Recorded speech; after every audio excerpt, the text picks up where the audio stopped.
రెండవ రాజుల గ్రంథం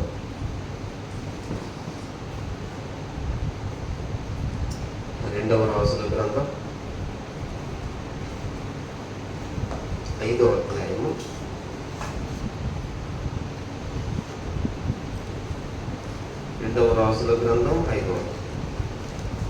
5వ అధ్యాయంలో 26వ వాక్యం. అంతటా ఎలీషా వానితో, ఆ మనుష్యుడు తన రథము దిగి నిన్ను ఎదుర్కొనుటకు తిరిగి వచ్చినప్పుడు నా మనస్సు నీతో కూడా రాలేదా? ప్రభు ఈ వాక్యమును దీవించునుగాక.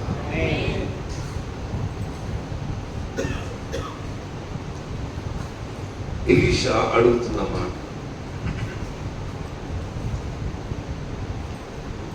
దైవజనుడని ఎలీషా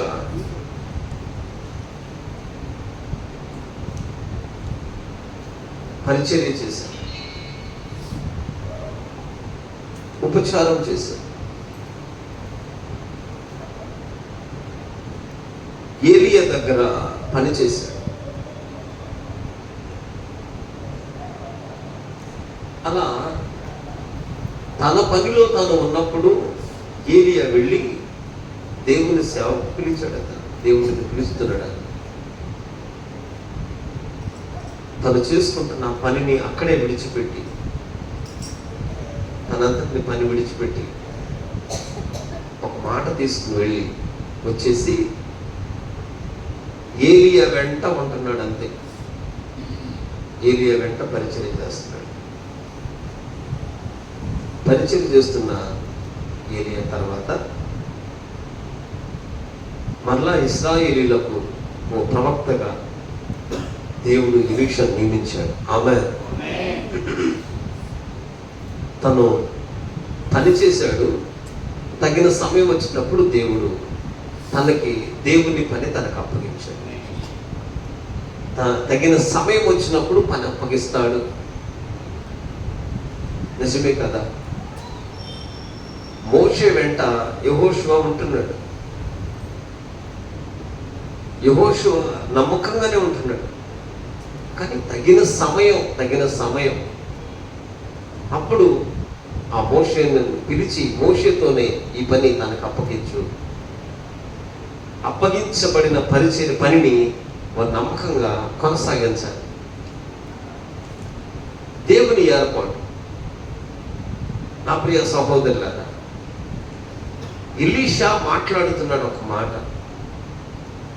ఎలీషా మాట్లాడుతున్నాడు 26వ వాక్యంలో, ఆ మనుషుడు తన రథము దిగాడు. రథము దిగి మరొకటేంటంట, నిన్ను ఎదుర్కొనుటకు తిరిగి వచ్చినప్పుడు నా మనస్సు నీతో కూడా రాలేదా? ఒక ప్రశ్న. ఇది అందరికీ అవసరం. ప్రతి ఆత్మీయుడికి ఇది అవసరమనే ప్రభు పేరట కోరుకుంటున్నాను. ప్రతి ఒక్కరికి ఈ మాట అవసరమండి. నీవైనా నేనైనా ఏదో ఒక దైవజనుడి చేతి కింద నడిపించబడుతున్న వారమైతేనే నడిపించబడాలి. అది వాక్యము చెబుతున్న క్రమం. ఒంటరి పక్షి ఉండకూడదు. ఎన్ని ఉన్నా ఒంటరిగా ఉండమని కాదు, ఒక నాయకత్వం ఉండాలి. ఒక దాసుల దగ్గర లోబడటం, దేవునికి ఇక్కడ లోబడటం నేర్చుకుంటేనే దేవుని దగ్గర లోబడతాం. ఇది ఒక విధమైన క్రమం, ఇది ఒక విధమైన క్రమశిక్షణ. ఆ క్రమశిక్షణలో మన పైన నాయకులు కఠినంగా ఉంటారు, కోపంగా ఉంటారు, మనల్ని కనిపెడుతూ ఉంటారు, మనల్ని పరిశీలన చేస్తూ ఉంటారు, పరీక్షిస్తూ ఉంటారు. ఇవన్నీ జరుగుతూ ఉంటాయి. ఇవన్నీ జరిగినప్పుడు అసలు వాక్యం చెప్తుంది, బైబిల్ చెప్తుంది, ఏలియా మొరటివాడు, మాట్లాడటం తెలియదు, తత్వజ్ఞానం తెలియదు, తిన్నగా మాట్లాడేస్తాడు. ఆయన దగ్గర ఎలా పరిచయం చేశాడంటారు ఎలీషా? అందరు ఇక్కడే ఉన్నారా? స్తోత్రం చెప్పండి. మనమైతే మంచివాడు నిలుకుంటాం, మెత్తగా ఉండాలిరా అన్నట్టుగా మనం చూస్తాం. మరి ఆయన వెళ్ళి ఆయన రగ్గు ఆయన భుజం మీద వేసి ఆయన నన్ను పిలిచాడు, నీ సేవకు రమ్మన్నాడు దేవుడు అని. పొలంలో పని చేసుకుంటున్నాడు, తన పని తను చేసుకుంటున్నాడు, తన కలిగిన ఏమున్నాయో ఆ పని చేసుకుంటున్నాడు. ధనవంతుడే, నేను ఆ వివరాలు చెప్పట్లేదు. తను ఏదైతే పని దేవుని పని అన్నాడో వెంటనే విధేయత కలిగి వాటన్నిటిని బట్టి విందు దేవుని ఆ ఇంటికి ఒక విందు చెల్లించుకుని విందు చేసుకుని వచ్చేసాడు. ఇక వచ్చిన అతను ఎవరు మెత్తగా మాట్లాడతాడా? ప్రేమగా ఎక్కడన్నా మాట్లాడినట్టుందా? ఉన్నది ఉన్నట్టుగా ముఖాలు మాట్లాడేస్తాడు, ఖచ్చితంగా మాట్లాడతాడు. నేనే దైవజనుడినైతే అంటాడు, అంతే. ఎక్కడుంటాడో ఏ క్షణం ఏం చేస్తాడో తెలియదు, కానీ అలాంటి ఆయనకి పరిచర్య చేస్తున్నాడు. అలాంటి ఆయన దగ్గర పరిచర్యలో ఉన్నాడు, పరిచర్య ధర్మాన్ని కలిగి ఉన్నాడు. అన్నా, మనం ఎవరమైనా ఒక నాయకుడి చేతి కింద నలగాల్సిందే,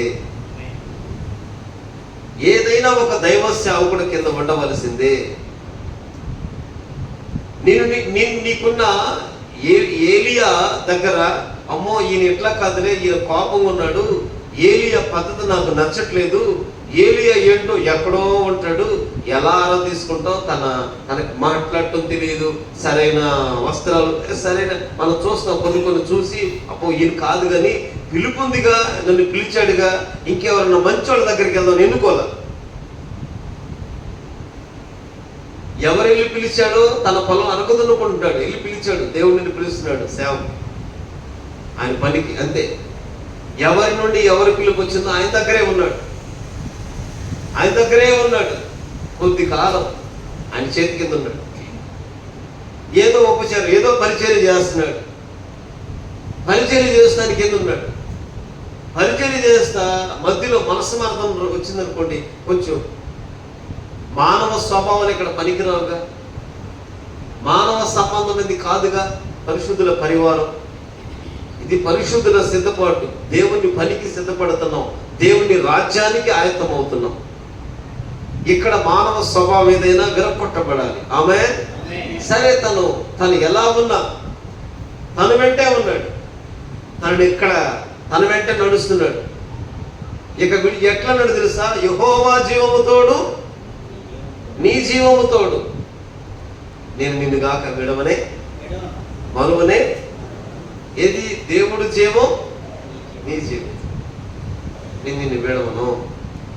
కాదయ్యా, నేను బేతెలికి నేను వస్తా, వెళ్ళిపోకు, నేను వస్తా, ఎక్కడికి వెళ్తే అక్కడికి నేను వస్తా, నేను నిన్ను మాత్రం విడవను, నిన్ను మాత్రం విడవను. ఎంతగా మమేకమైపోయాడో చూడండి. ఈ వాక్యం మనకి ఎంతైనా అవసరం. ఆమె చెప్పాలి. ఇక్కడ ఒక నాయకత్వం అనేది మనకి ప్రభు నేర్పుతున్నాడు. ఎంతగా మనసు కలిసిపోయిందో చూడండి. అసలు మనకందరూ తెలిసింది కోపంగా ఉంటాడు, కఠినంగా ఉంటాడు, ఒకలాగా మాట్లాడతాడు, ఇలా మనం చూస్తున్నాం. కానీ ఎలీషా యెహోవా జీవము తోడు, నేను నిన్ను మాత్రం విడవను, నిన్ను విడవను. ఎక్కడికి వెళ్తే అక్కడ వస్తున్నాడు, ఎక్కడికి వెళ్తే అక్కడికి. కాదయ్యా, నేను చెప్పేది కాదు, నాకేమి తెలియదు, ఇక నేను నిన్ను విడిచేది లేదు. ఎంత నమ్మకత్వం అండి, ఎంత నమ్మకమైన దండు, ఎంత నమ్మకమైన పని.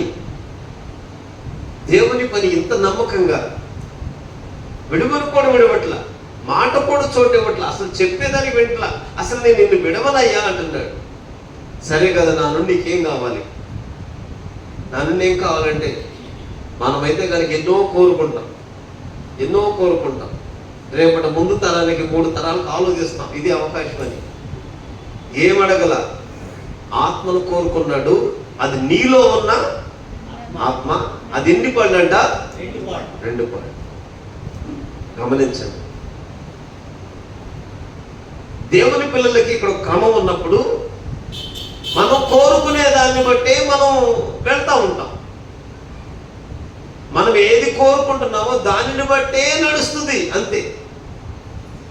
కానీ ఇక్కడ క్రమమైన మాత్రం ఒకటి ఉంది. ఏదైనా ఒక సేవకుని కింద ఉండాలి, ఏదైనా ఒక దైవదాసుడు దైవజనుల కింద ఉండాలి, ఆ సేవకుని మాటను బట్టి వెళుతూ ఉండాలి.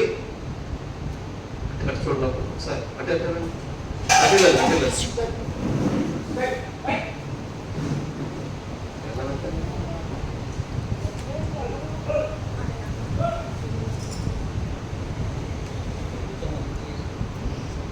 అయితే ఎప్పుడైతే దైవ సేవకుని కింద మనం ఉంటామో, ఇప్పుడు బాక్సింగ్ అయ్యారంట, నేను ఈ పని చేస్తాను అనుకో, ఆ పని కదా ఈ పని చేయమని, ఈ పని చేయండి అని అక్కడ నియమించేవాడు. పనిని నియమిస్తే ఏం నేను ఈ పని కాదుగా, నేను ఈ పని కాదుగా, అతను స్వభావం అక్కడ అలవాటు పడేదాకా ఆ పనే చెయ్యాలి. ఇక ఆయనకు ఆ పని అప్పగించింది, ఇక మళ్ళీ ఇంకో పనికి వచ్చేది లేదు. ఇక ఏ పని అప్పగిస్తే ఆ పని అక్కడ ఉండిపోవటమే. ఆ పనిలో ఇరుకైనా ఇబ్బందిని అక్కడ అలవాటు అవ్వాల్సిందే. అలవాటు అయితే దాంట్లో ఏంటంటే అక్కడ అలవాటు అయిపోయాక అసలు స్వభావం విరగొట్టబడి అక్కడ అలవాటు అయింది. ఆ పరిస్థితి అక్కడున్న వాతావరణం అలవాటు పడింది. అక్కడ ఏ పని ఉందో ఆ పనికి అలవాటు పడింది. అక్కడ అలవాటు పడిపోయి అక్కడే ఉంటాం. ఇక నా పని ఇదే, అంతే. నా పని ఇది, నా పనికి నన్ను నియమించాడు, నా పనికి నా దైవజనుడు, నన్ను నడుపుతున్నవాడు, నా ఆత్మీయ తండ్రి, నా మీద ఎవరైతే ఉన్నారో ఆయన నన్ను నడుపుతున్నాడు, అంతే. నడుపుతున్నాడు కనుక నా పనిలో ఉంటాయి, అంతే. ఆయన నియమించాడు, అంతే. అది మంచి చెడ కాదు. ఇప్పుడు ఇందులో లోపం అనేది కాదు. అక్కడ అప్పగించబడిన పనిని అక్కడే ఉండటం. నా ప్రియ సహోదరులారా, ఇది గనక ఏ ఆత్మీయ జీవితంలో లేదో, ఏ వ్యక్తుల దగ్గర అయితే లేదో, మన మనస్సు కలిగిన నడుస్తూ ఎక్కడైతే ప్రారంభమవుతుందో, మన మనస్సాక్షిని బట్టి మనం ఎప్పుడు వెళ్తూ ఉంటామో, మన మనస్సు ఇంకా పరిపూర్ణతలోనికి రాకుండా, సంపూర్ణతలోనికి రాకుండా, మన మనస్సు మారు మనస్సు కలిగిన విధానంలోకి రాకుండా, మన మనస్సు మార్చబడకుండా, మన మనస్సు కలిగినట్లు కాకుండా దైవ చిత్తమైన మనస్సులోనికి మనం వచ్చినప్పుడే దేవుని కార్యాలు చూస్తాం. ఆమేన్. దేవుని కార్యాలు చూడాలి అంటే మన మనసు ఎక్కడ సరిచేయబడుతుందో అక్కడికి వెళ్ళాలంతే. మన మనసు విరగొట్టబడాలంతే. ఇది కాదేమో, ఇది తిరుగుబాటు కాదు, ఇది లోబడటం. ఈయనకేంటి, ఎలీషా ఏలియా దగ్గర ఉన్నాడు. ఇప్పుడు ఆయన పీరియడ్ అయిపోయింది. ఎలీషా పరిచర్య చేస్తున్నాడు. పరిచర్య చేసేటప్పుడు ఒక వ్యక్తిని అడుగుతున్నాడు, గెహజీ అని ఆయన అడుగుతున్నాడు. చూడండి 26వ వాక్యం మరొకసారి చదువుతున్నాను. ఆ మనుషుడు తన రథము దిగి నిన్ను ఎదుర్కొన్నటకు తిరిగి వచ్చినప్పుడు నా మనస్సు నీతో కూడా రాలేదా? ఒక రాజు వచ్చాడు సిరియా దేశం నుండి. ఆ రాజు కుష్టి వ్యాధితో బాధపడుతున్నాడు. ఈ 5వ అధ్యాయంలో మనకు అంత కనపడుతూ ఉంటుంది అవన్నీ. అతడు పరాక్రమశాలి, యుద్ధం చేయగలడు. యుద్ధంలో కూడా దేవుడు తోడై ఉన్నాడు, జయించాడు. అయితే శరీరంలో ఉంటుంది బలహీనత, కుష్టి వ్యాధి పనిచేస్తుంది. ఈ బలహీనతను బట్టి అక్కడ పని ఉన్న పని పిల్ల సాక్ష్యం ఇస్తుంది. నా ఏలిన వాడు ఉన్నాడు, మా దైవజనుడు ఉన్నాడు. ఆమె అతని దగ్గరకు వెళితే తప్పకుండా ఆ యజమానుడు బాగుపడతాడు, ఫలానా స్థలంలో ఫలానా ప్రాంతంలో ఉన్నాడు అని చెప్పింది. ఈయన వచ్చిన అతను సరిగ్గా అక్కడికి వచ్చాడు. అక్కడ కొంత సంభాషణ జరిగింది. ఏది ఏమైనా ఏదో చేయి పెడతాడేమో, తన చేతులు ఉన్న దండముతో ఒకసారి ఒంటిని నెమరుతాడేమో, ఏదైనా మేలు కలుగుద్దేమో అనుకుంటే వెళ్ళి యోర్దాను నదిలో 7 మార్లు మునగమన్నాడు. ఆ దైవజనుడు ఇంట వాకిట నిలబడ్డాడు. ఎలీషా అంటున్నాడు కదా, సరే నీవు వెళ్ళి యోర్దానులో 7 సార్లు మునగమన్నాడు. 7 సార్లు మునగమంటే బాధ కలిగింది మొదటిగా. ఆ పనివాడు బలపరిచాడు. ఏది ఏమైనా 7 సార్లు మునిగేపటికి ఆరోగ్యం వచ్చింది. పసిపిల్లల దేహం అయింది. స్తోత్రం చెప్పండి. పసిపిల్లల దేహం అయింది, ఆరోగ్యం వచ్చింది, చక్కగా బాగుంది. వెంటనే ఎదురుగా వచ్చేసి, అయ్యా నాకింత కాలి, నేను దేవుడే, ఇక్కడున్న ఇశ్రాయేలు దేవుడే దేవుడని నేను కనుగొన్నాను. ఉన్నాను, కాబట్టి ఇదిగో నేను ఇస్తున్న కొంచెం బహుమానం మీరు తీసుకోండి. నేను ఇస్తున్న బహుమానం ఏదో అది మీరు తీసుకోండి, కొంచెం ఏదో నా తృప్తి కోసం బహుమానం ఇస్తున్నా. ఈ బహుమానాన్ని తనేమి ఇష్టపడలా. బహుమానం అంటే నేను ఎవరి సన్నిధిలో ఉన్నానో, నేను ఎవరి సన్నిధిలో నిలుచుని ఉన్నానో. ఆమేన్ చెప్పండి, హల్లెలూయా. నిజమే, దేవుని పని కొరకు, దేవుని సేవ కొరకు, దేవుని చిత్తము కొరకు ఇశ్రాయేలీయులను సమస్తము నడపడానికి దేవుని పనివానిగా నిలబడి ఉన్నాడంట. నేను ఎవరి సన్నిధిలో నిలబడి ఉన్నానో అది నీకు తెలియదు. నేను ఎక్కడ నిలిచి ఉన్నానో, నేను నిలిచి ఉన్నదేదో నీకు తెలియదు. నాకు అక్కర్లే, బహుమానం అక్కర్లా, ఇవేవి నాకు అక్కర్లా, ఇవేవి నేను తీసుకోను. వెండి బంగారం నాకేం అక్కర్లేదు, ఏం అక్కర్లా. నేను ఎవరి సన్నిధిలో నిలిచి ఉన్నాను. హల్లెలూయా. నేను ఎవరి సన్నిధి నిలబడి ఉన్నాను, ఇశ్రాయేలు దేవుడు యెహోవా జీవము తోడు. నేను తీసుకున్నాను. ఈ మాట ఏలియా కూడా అన్నాడు, నేను ఎవరి సన్నిధిలో నిలుచున్నానో ఆ దేవుని బట్టి. ఆమేన్. మంచైనా వర్షమైనా కురవబడదన్నాడు. ప్రార్థన చేశాడు. నా ప్రియ సహోదరులారా, ఎవరి సన్నిధిలో నిలుచున్నానో అన్న మాట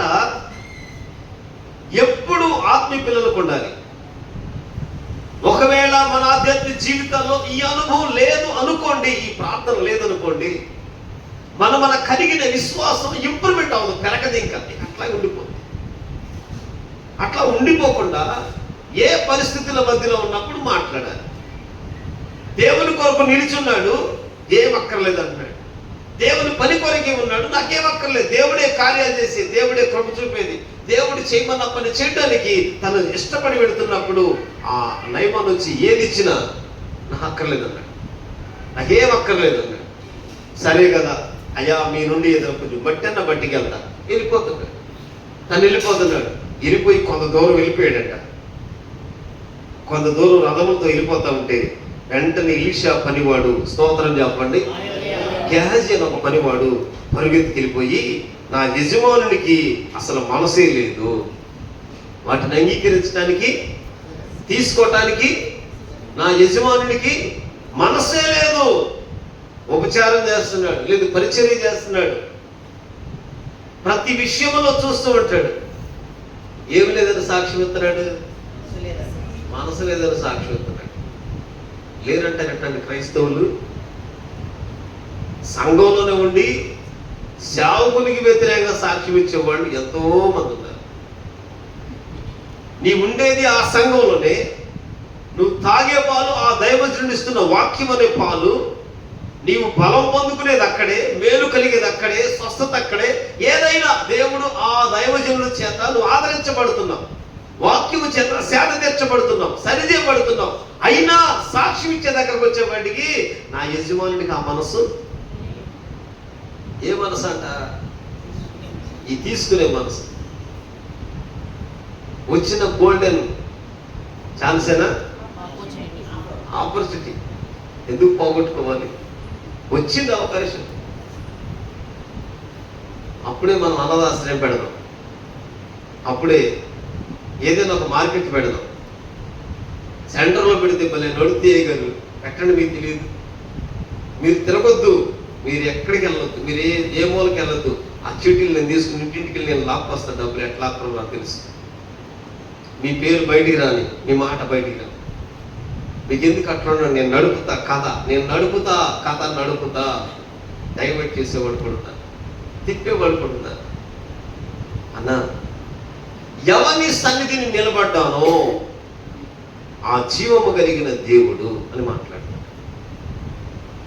దేవుని సన్నిధిలో ఉండి ఏమి తీసుకోవటానికి ఇష్టపడలా, దేనిని ఏ బహుమానం వైపు ఆలోచించలా, ఏ బహుమానం తట్టు చూడలేదు, ఏమి కోరుకోలేదు, ఏ విధమైన బహుమానం నాకు అక్కర్లేదు.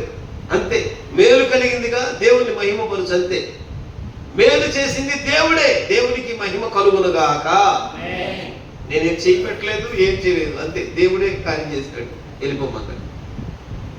తను వెళ్ళిపోతున్నాడు. ఈ నీళ్ళు అంటాడు కదా, నా యజమానికి ఒకటేమో మనస్సు లేదు అని చెప్పి యెహోవా జీవము తోడు. 20వ వాక్యం చదువుతున్నాను. 20వ వాక్యం 2వ పంక్తి, 5వ అధ్యాయం, 2వ రాజుల గ్రంథం 5వ అధ్యాయము 20వ వాక్యంలో 2వ పంక్తి చదువుతున్నా. అంగీకరించుటకు నా యజమానికి మనసు లేకపోయాను, కానీ యెహోవా జీవము తోడు నేను పరిగెత్తుకొని పోయి అతన్ని కలుసుకొని అతని యొద్ద ఏదైనాను తీసుకుందని అనుకొని. చూడండి, మళ్ళీ చదువుతున్నారు. సిరియనుడైన ఈ నయమాను తీసుకొని వచ్చిన వాటిని అంగీకరించుటకు నా యజమానునికి మనస్సు లేదు అని చెప్పి యెహోవా జీవము తోడు నేను పరిగెత్తుకెళ్ళాలి అర్జెంటుగా. దీనికి దేవుడు బలం కావాలి. అసలు నన్ను అర్థమైందా మీకు? పరిగెత్తుకెళ్తాకి ఏం కావాలి? దేవుని బలం కావాలి. యెహోవా జీవము తోడు పరిగెత్తుకెళ్ళాలి. ఇప్పుడు ఎట్లా పరిగెత్తుకెళ్ళాలి? ప్రభా, ఎట్టపట్ట రథం పంచర్ ఏదైతే చెయ్యయ్యా, ఎట్టపట్ట రథం ఆగిపోవాలి ప్రభా. ఆ రథంలాగే గుర్రానికి అన్నప్పుడు జనం రావాలయ్యా. నువ్వు కార్యం చేయి ప్రభా. వెళ్తున్నానయ్యా, స్తోత్రం ప్రభా, నువ్వు నాకు మేలు చేయి, నాకు కార్యం చేయి ప్రభా. ఇప్పుడు వెళుతున్నాను, నేను వెళుతున్నా. నా యజమానికైతే మనసు లేదు, కానీ యెహోవా జీవము తోడు నీ పేరిట నేను పరిగెడుతున్నా. పరుగుల మీద వెళ్తాను నేను. ఇప్పుడు నువ్వేం చేస్తావో, అది మార్గ మధ్యలో రాయి అడ్డం పెడతావో, ఆ రథం కొన్న ఒక్కి తీసేస్తావో, ఆ రథం టైర్ పంచర్ చేస్తావో, నువ్వేదో ఒకటి చెయ్యి. కానీ అతను మాత్రం మా ఊరు దాటి వెళ్ళకూడదు, మా రోడ్డు దాటి వెళ్ళకూడదు. ఏం ఆఫర్ ఇచ్చారు ఆయన, ఏం ఆఫర్! దేవుని పిల్లలకి ఇవాళ దావీదు హృదయము యోనాతాను హృదయంతో కలిసిపోయింది. చెప్పండి, ఆమేన్ చెప్పండి. మనసులు హృదయాలు కలపబండి కలిసిపోయింది. అబ్రహాము పనివాడు ఎలియాజరు అంటాడు, నా యజమానుడుకు తన కృపను దయను చూపుట మానలేదు. నా యజమాని దేవుడు స్తుతి నందునుగాక. నా యజమాని దేవుడు స్తుతి నందాలి. నా యజమానికి ఆయన దేవుడు తన కృపను సత్యమును చూపట మానలేదు. ఇదిగో మార్గంలో నేను వచ్చిన పని సఫలమైపోయింది, జరిగిపోయింది. నా యజమానిని ఆ దేశంలో బహుగా దేవుడు ఆశీర్వదించాడు, గొప్ప చేయబడ్డాడు. కనుక ఆ యజమానిని బట్టే నేను ఇక్కడికి వచ్చాను. ఆమేన్ చెప్పండి. ఎంత భక్తి జీవితం నేర్చుకున్నాడు, ఎంత విశ్వాసాన్ని నేర్చుకున్నాడు, ఎంత క్రమమైన మాదిరిలోనికి వచ్చాడు, ఎంత సత్యమును వెతుకుతూ ఉన్నాడు.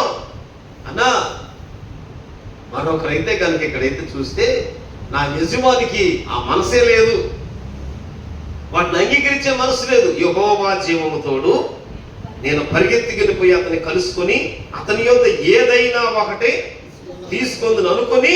21వ వాక్యంలో నయమానును కలుసుకొనుటకై పోవుచుండగా నయమాను తన వెనక నుండి పరుగున వచ్చున్న వారిని చూసి తన రథం మీద నుండి దిగి వానిని ఎదుర్కొంటా వచ్చాడు. దిగాడు, రథం దిగాడు, ఎదుర్కొని వస్తున్నాడు. క్షేమమేనా అని అడుగుతున్నాడు. ఏంటి? ఏమండి, సారా ఎంత కట్టుకుంటే ఫ్యూన్ ఎంత కట్టుకుంటే అనుకుంటారు ఎవరైనా? ఇవాళ ఎట్టొచ్చిందంటే ఏదో అంటా చూడు, బెంచి కింద అయితే మాకేవద్దు, మేము తీసుకో, మాకు అక్కర్లా, చే మేము ప్రార్థనకి వెళ్తాం, మేము యేసుప్రభు నమ్ముకున్నాం, మాకేవద్దు, నాకేవద్దు, వద్దు వద్దు వద్దు వద్దు. మీరు నా చెయ్యండి చూస్తున్నా, మీరు నా ఆయన చూస్తున్నారు. చెయ్యండి పెట్టి నాకేమొద్దండి, మేము ప్రార్థనకి వెళ్తాము, మాకేమొద్దు, అక్కడిని మేము తీసుకోండి. లేదు లేదు లేదు లేదు లేదు లేదు అండి. సత్యమును సమాధానమును ప్రియముగా ఎంచుకునేది ఏది? మన దేవుని కొరకు మనం నిలిచి ఉండే విధానంలో మనం ఎలా ఉన్నామో, మరి మన దేవుని సత్యమును, మన దేవుని యథార్థ, మన దేవుని కలిగిన విధేయతను మనం ఎంత మట్టుకు నేర్చుకుంటున్నాము. ఒక దైవజనుడి కింద నలిగిన ఎలీషా అక్కడ ఎంత క్రమమైన మాదిరిగా ఉంటే నెగ్గగలిగాడు. ఆలోచించండి. ఓ కఠినుడి అనుకోండి, కఠినుడిని ఎలా మార్చుకోవాలి, లేదు అతడు తన ప్రవర్తన ఎలా ఉన్న ఆ ప్రవర్తన కలిగిన వాడి దగ్గర మన ప్రవర్తన పాడు చేసుకోమని కాదు, తన ప్రవర్తనకు మనం ఎలా నడిస్తే మేలు కలుగుతుంది అన్నట్లుగా. అసలు ఎలీషాకి ఏలియాకి ఎక్కడ పోలిక కనపడదు, కానీ అక్కడే పనిచేశాడు. ఒక్కటే మాట అన్నాడు, యెహోవా జీవము తోడు. మనం ఏం కోరుకుంటామో, మనమైతే కనుక వంకలే దిగే తత్వం మనది, వంకల మనస్తత్వం ఇంకా మనది. మన మనసు మార్పులోనికి రాలా, మారు మనసుకు రాలా. మారు మనసు పొందుతావా సరి అని దేవుడు మాట్లాడుతున్నట్లు. దీపం పెట్టే స్తంభం ఉంది, దీపస్తంభం, అక్కడ నుండి దీపం తీసివేస్తాను అన్నాడు. మరొక సంఘంతో ఉంటే వెచ్చగా ఉండు, లేకపోతే చల్లగా ఉండు. నువ్వెచ్చని స్థితిలో ఉన్నావా, నా నోట నుండి ముమ్ము వేస్తాను. 7 సంఘాల్లో కూడా దేవుడు మారు మనసునే కోరుకున్నాడు. 7 సంఘాల్లో కూడా 7 రీతిలుగా ప్రభు మాట్లాడారు. నా ప్రియ సహోదరులారా, నా యజమానికి ఆ మనసే లేదు. పైపెచ్చు యెహోవా జీవముతోడు పరిగెత్తికెళ్ళిపోయి అక్కడికి వెళ్ళి అంటున్నాడు కదా, గబగబా వెళ్ళి వాళ్ళని రథము దిగి ఎదుర్కొని వస్తున్నాడు నయమాను. స్వస్థత పొందాడు కదా, స్వస్థత పొంది అబ్బో దేవుడు ఎంత కార్యం చేశాడంటే వర్ణింప సఖ్యమంత కార్యం జరిగింది. అతడు సిరియా దేశం వాడు, అతనికి ఇలాంటి విధానం తెలియదు, దేవుని సత్యము తెలియదు, దేవుని ఔన్నత్యం తెలియదు, దేవుని దయ తెలియదు, దేవుని కనికర కటాక్షములు ఎలా ఉంటాయో తెలియదు. కానీ దేవుడు అతనికి తోడై ఉన్నాడు. ఆమేన్. దేవుడు తోడై ఉన్నాడు కనుకే అతడు రాజ్యంలో చేస్తున్నాడు, యుద్ధంలో చేస్తున్నాడు, విజయోత్సవంతో ఊరేగింపుతో వస్తున్నాడు. ఇక్కడికి వచ్చాక తన కళ్ళు తెరవబడి, తన ఆలోచనలు మార్చబడి, ఎలీషా దగ్గర ఏమి తీసుకోలేదు. ఎలీషా అరే ఏమీ తీసుకోలేదా అని చెప్పి తన ప్రాంతానికి వెళ్తున్న వెనకమాల ఎలీషా పనివాడితడు గ్యాస్ పరిగెత్తుకు వస్తున్నాడు కదా, వస్తున్న అతన్ని ఇతని రథం దిగి ఎదుర్కొని వెళ్ళి క్షేమంగా ఉన్నావా అన్నాడు. 22వ వాక్యం అంటాడు, నా యజమానుడు. పైనేమో 20వ వాక్యంలో నా యజమానునికి మనస్సు లేకపోయాను. నా యజమానికి ఏమో మనసే లేదు. అసలు ఇట్లాంటి కూడా పోగొట్టుకుంటాడు, మనసే లేదు. ఒకటి. రెండోది ఏమన్నాడు, నా యజమానుడు నా చేత వర్తమానం పంపాడు. నా యజమానుడు, అది అక్కడ పైది నిజమేనంటారా? నా యజమానుడికి ఆ మనసు లేదనేది ఒకటి. రెండోది ఏమంటాడంటే, నా యజమానుడు నా చేత వర్తమానం పంపాడు. అసలు వర్తమే తిన్నగా ఎలీషా దగ్గరకు వచ్చినాయి మూటలు, వర్తమే ఎలీషా దగ్గరకు వచ్చినాయి. ఆ మూటలన్నీ రెడీగా ఉన్నాయి. దెప్పమంటారయ్యా, దెప్పమంటారా? వద్దు వద్దు వద్దు, నేను ఎవరి సన్నిధిలో నిలిచి ఉన్నాను. ఆ జీవము కలిగిన దేవుడు తోడు, జీవము తోడు, యెహోవా జీవము తోడు. నేనేమి తీసుకోను, నాకేమొద్దు. నేను ఎక్కడ నిలుచున్నానో అది నాకు తెలుసు.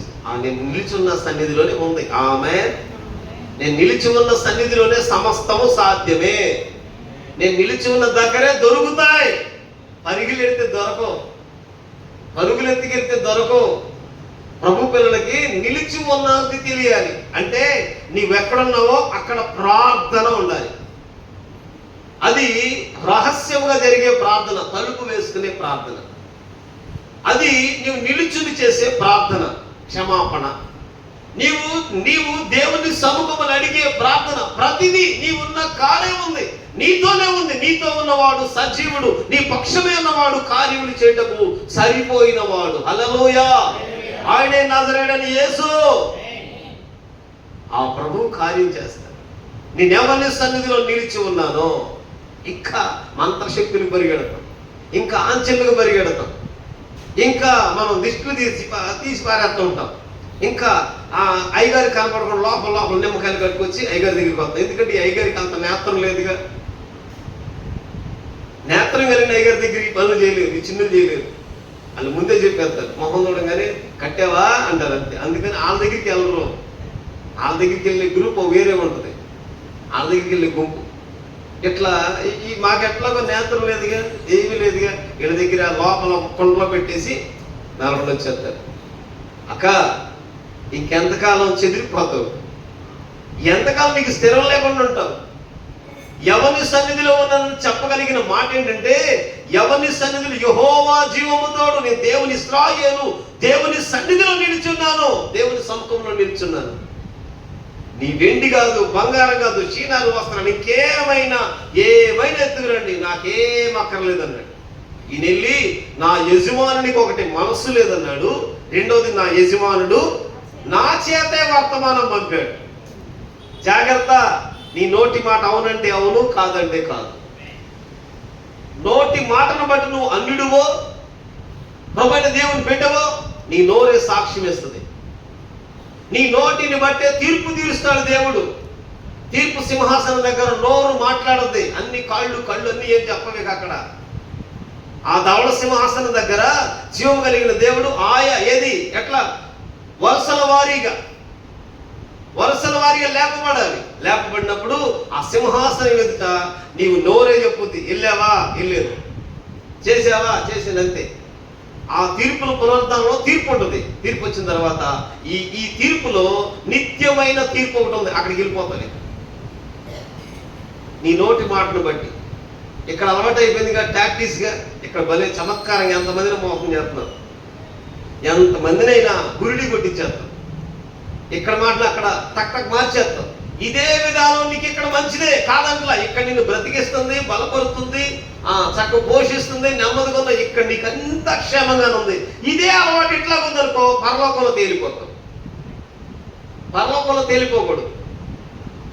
తేలిపోకూడదు అంటే నీ నోటి మాట నోరు కడగబడాలి. ఇది మోసకరమైన నాలుకంట, తంగేడు నిప్పులతో కాల్చాలి. నీ నోటికి చిక్కం పెట్టుకోవడం నేర్చుకోవాలి. నీ నోటి పలుకు అవును అంటే అవునుగానే ఉండాలి, కాదంటే కాదు. అంతకు మించి ఎక్కువ ఉండకూడదు, తక్కువ ఉండకూడదు. అంతకు మించి అని మాట్లాడేవా అక్కడ దుష్టుడు దొరబడతాడు. సాతాను నీ నోటి మాట పట్టుకుంటాడు, నిన్ను తీసుకెళ్ళి అదిగో ఆ బంట్రోతులకు అప్పగిస్తాడు. ఆ బంట్రోతు తీసుకెళ్ళి చెరసాలు ఎత్తాడు. చెరసాలు అయితే చెరసాల నుండి శిక్ష వస్తుంది. శిక్షలో నుండి నిన్ను తప్పించడానికి అదిగో మొదటి నుండి కడపటి కోసం చెల్లిస్తేనే విడుదలవుతుంది, లేకపోతే విడుదల అవుతుంది. అసలు తప్పే చిన్న మాటే.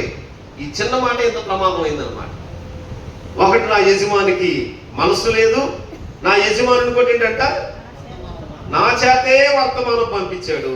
ప్రవక్త శిష్యులు ఇద్దరు యవనస్తులు ఎఫ్రాయిం మాన్యము నుండి నా యొద్దకు ఇప్పుడే వచ్చిరి కనుక నీ వారి కొరకు 2 మణుగుల వెండి, 2 దుస్తులు బట్టలు దయచేయమని సెలవిచ్చున్నాడు. ఏమండి ఎట్లా అడిగాడంట? అయ్యా ఇద్దరు ఎక్కడి నుంచి? ఎఫ్రాయిం మాన్యం నుండి వచ్చారు. మీరేమనుకోకుండా నా వైపు చూడరు, మీరేమనుకోకుండా నయమాన్ గారు 2 మణుగులు ఏంటిదంట? 2 మణుగులు వెండి రిక్వెస్ట్ చేయాలి అక్కడ. 2 మణుగులు వెండి, ఇంకా 2 బట్టల దుస్తువులు ఇమ్మన్నారండి. ఏమండి నయమాన్ గారు 2 మణుగులు వెండి, 2 దుస్తువులు ఇమ్మన్నారు. ఇద్దరు ప్రవక్త శిష్యులు ఇద్దరు వచ్చారంట. ఇప్పుడే వచ్చారు కనుక నేను పరిగెత్తుకొచ్చేసాను. పరిగెత్తుకొచ్చేసి ఇదిగో వెంటనే మిమ్మల్ని అడుగుతున్నారు. ఇతడు వెంట ఉన్న ఎన్ని కార్యాలు జరిగినాయో స్తోత్రం చెప్పండి. గెహజీ వెంట ఉన్న ఎన్ని అద్భుతాలు జరిగినాయో, ఎన్ని మేలు చూశాడో, దేవుడు ఎలాంటి కార్యాలు చేస్తాడో. ఈ 4 అధ్యాయాలు చూస్తున్నప్పుడు షునేమి కనపడుతుంది. షునేమి పట్టణంలో ఉన్న గనులలో ఒక స్త్రీ కనపడుతుంది. తన భర్త ముసలివాడైతే తనకు దేవుడు బిడ్డలను ఇస్తాడు. ఆ ఇచ్చిన బిడ్డ చనిపోతాడు. అధ్యాయం చూస్తున్నప్పుడు చనిపోయిన బిడ్డ మంచం మీద పెట్టేసి తలుపు దగ్గరికి పెట్టి ఈ దైవజనుడు కోసం, భక్తి కలిగిన దైవజనుడని అతనికి ఒక మంచం, దీపస్తంభం, బల్ల ఏర్పాటు చేసి ఒక పైన గది కట్టి, ఆ గదిలో ఏ గది అయితే కట్టిందో ఆ గదిలో మంచం మీద ఆ బిడ్డను పడుకోబెట్టేసి తలుపు దగ్గరికి వేసి పనివాడిని తీసుకు తిన్నకి వెళ్ళిపోయి. ఇతను ఈ గెహజీ కూడా ఎలీషా దండం పట్టుకెళ్ళి ముందుకు వెళ్ళిపోయి గదిలోకి వెళ్ళి ఆ బిడ్డ మీద ఆ దండ మానించాడు, చేతికారం తీసుకెళ్ళి. ఏమి కదలికలు లేవు. అప్పుడు ఎలీషా తలుపు వేసి ప్రార్థన చేశాడు. హల్లెలూయా. చనిపోయిన బిడ్డ బ్రతకడం చూశాడు. చనిపోయిన వారిని సైతము జీవంగా మారటం, మేలైన కార్యాలు, అద్భుతాలు సమస్తము చేయగలుగుతున్నాడు. ఈయన చూస్తూ ఉండగా ఈ నయమాను కుష్టు కూడా పోయింది. ఇంకా అనేకమైన కార్యాలు చూసిన వాడే ఇప్పుడు అంటాడు, మాన్యంలో ఇద్దరు వచ్చారు, అప్రాయ మాన్యుడు ఇద్దరు వచ్చారు. అయ్యా ప్రవక్త శిష్యులు, వాళ్ళకి బట్టలు పెడతాకి లేవు, బట్టలు లేవు, ఎత్తాకేవి లేవని కతి మిమ్మల్ని దయచేయమన్నాడయ్యా, అడగమన్నాడయ్యా, మరి మీ దగ్గర ఉన్నాయి కదా ఇస్తారా? నా చేతే వర్తమానం పంపాడు. మళ్ళీ ఇందులో మీడియేటర్లు ఎవరు లేరు, మధ్యవర్తులు ఎవరు లేరు. నేనే బయలుదేరి వెళ్ళాను. నేనే వెళ్ళి నేను నన్నే పంపాడు, నేనే వచ్చాను, నా చేతే పంపాడు. ఈ మాట చెప్పగానే వెంటనే ఆయన అన్నాడు, అయ్యా అందుకు నయం, నీకు అనుకూలమైతే వెండి ఉంది, 2 సంచులు 4 మడుగులు తీసుకో, దుస్తులు బట్టలు ఉన్నాయి. తన పని వారిని ఎదిరించి చక్కగా తీసుకెళ్లి గెహజీ ముందర వాటిని మోసుకొని పోయారంట. మెట్ల దగ్గర రాగానే గబగబా అన్నయ్య తీసుకుని, అక్క 2 మూటలు 4 మూటలు చక్కగా తీసుకుని, గెహజీ అన్నయ్య తీసుకుని చక్క మెట్ల కింద, అరే బాబు సార్ అది చాలా వందనాలు రా, భలే సాయపడ్డారు మీరు అందరూ అని చెప్పి అవి తీసుకుని లోపల పెట్టేసుకున్నాడు. లోపల పెట్టేసుకున్నాడు, చక్కగా లోపల పెట్టేసుకున్నాడు. లోపల పెట్టేసుకుని మెల్లగా వెళ్ళి ఆయనంట తన యజమాని ముందర నిలబడక, 25వ వాక్యం, అతడు లోపలికి పోయి తన యజమాని ముందర నిలువక, హల్లెలూయా హల్లెలూయా, తన యజమాని ముందర నిలబడ్డాడు. అన్నీ చదువుకున్నాడు, అన్నీ అయిపోయినాయి.